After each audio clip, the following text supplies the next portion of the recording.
During the summer of 2003, events in the northeastern United States involving a strange, human-like creature sparked brief local media interest before an apparent blackout was enacted. Little or no information was left intact, as most online and written accounts of the creature were mysteriously destroyed. Primarily focused in rural New York State and once found in Idaho, self-proclaimed witnesses told stories of their encounters with the creature of unknown origin. Emotions ranged from extremely traumatic levels of fright and discomfort to an almost childlike sense of playfulness and curiosity. While their published versions are no longer on record, the memories remain powerful. Several of the involved parties began looking for answers later that year. In early 2006, the collaboration had accumulated nearly 24 documents dating between the 12th century and present day, spanning 4 continents. In almost all cases, the stories were intact. I've been in contact with a member of this group and was able to get some excerpts from their upcoming book. A Suicide Note, 1964. As I prepare to take my life, I feel it necessary to assuage any guilt or pain I have introduced through this act. It is not the fault of anyone other than him. For once I awoke and felt his presence, and once I awoke and I saw his form. Once again I awoke and I heard his voice, and looked into his eyes. I cannot sleep without fear of what I might next awake to experience. I cannot ever awake. Goodbye. This was found in the same wooden box, with 2 empty envelopes addressed to William and Rose, and 1 loose personal letter with no envelope. Dearest Lenny, I have prayed for you. He spoke your name. A journal entry, translated from Spanish, 1880. I have experienced the greatest terror. I have experienced the greatest terror.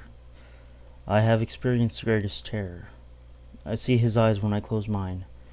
They are hollow, black. They saw me and pierced me. His wet hand, I will not sleep. His voice. The rest is unintelligible text. A Mariner's Log, 1691.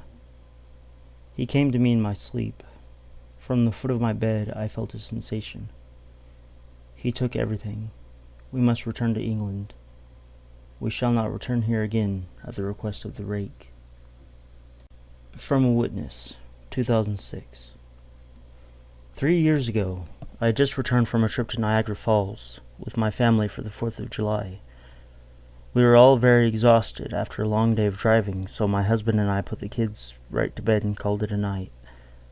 At about 4 a.m., I woke up thinking my husband had gotten up to use the restroom. I used a moment to steal back the sheets, only to wake him in the process. I apologized and told him I thought he got out of bed. When he turned to face me, he gasped and pulled his feet up from the end of the bed so quickly his knee almost knocked me out of bed. He then grabbed me and said nothing. After adjusting to the dark for a half-second, I was able to see what caused a strange reaction. At the foot of the bed, sitting and facing away from us, there was what appeared to be a naked man, or a large hairless dog of some sort. Its body position was disturbing and unnatural, as if it had been hit by a car or something. For some reason, I was not instantly frightened by it, but more concerned as to its condition. At this point, I was somewhat under the assumption that we were supposed to help him.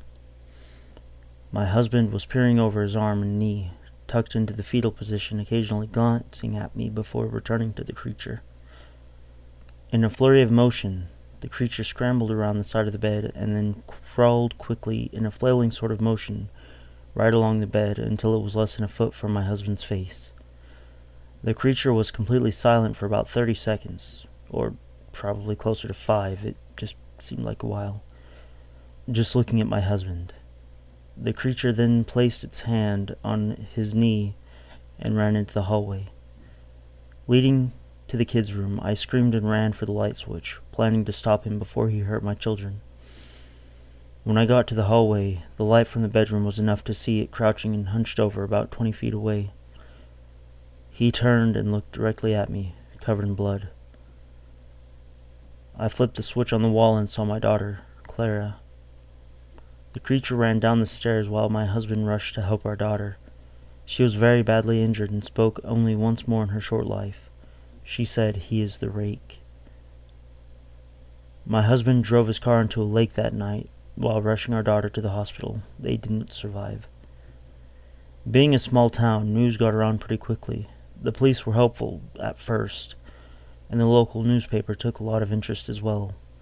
However, the story was never published, and local television news never followed up either. For several months, my son Justin and I stayed in a hotel near my parents' house. After we decided to return home, I began looking for answers myself. I eventually located a man in the next town over who had a similar story. We got in contact and began talking about our experiences. He knew of 2 other people in New York who had seen the creature we now refer to as the Rake. It took the 4 of us about 2 solid years of hunting on the internet and writing letters to come up with a small collection of what we believed to be accounts of the Rake. None of them gave any details, history, or follow-up.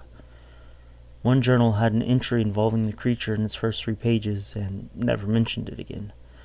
A ship's log explained nothing of the encounter, saying only that they were told to leave by the Rake. That was the last entry in the log. There were, however, many instances where the creature's visit was one of a series of visits with the same person. Multiple people also mentioned being spoken to, my daughter included. This led us to wonder if the Rake had visited any of us before our last encounter. I set up a digital recorder near my bed and left it running all night, every night, for 2 weeks. I would tediously scan through the sounds of me rolling around in my bed each day when I woke up. By the end of the 2nd week, I was quite used to the occasional sound of sleep while blurring through the recording at 8 times normal speed. This still took almost an hour every day. On the first day of the 3rd week, I thought I heard something different. What I found was a shrill voice. It was the Rake. I can't listen to it long enough to even begin to transcribe it. I haven't let anyone listen to it yet. All I know is that I've heard it before, and I now believe that it spoke when it was sitting in front of my husband. I don't remember hearing anything at the time, but for some reason the voice on the recorder immediately brings me back to that moment. The thoughts that must have gone through my daughter's head make me very upset. I have not seen the Rake since he ruined my life, but I know that he has been in my room while I slept. I know and fear that one night I'll wake up to see him staring at me.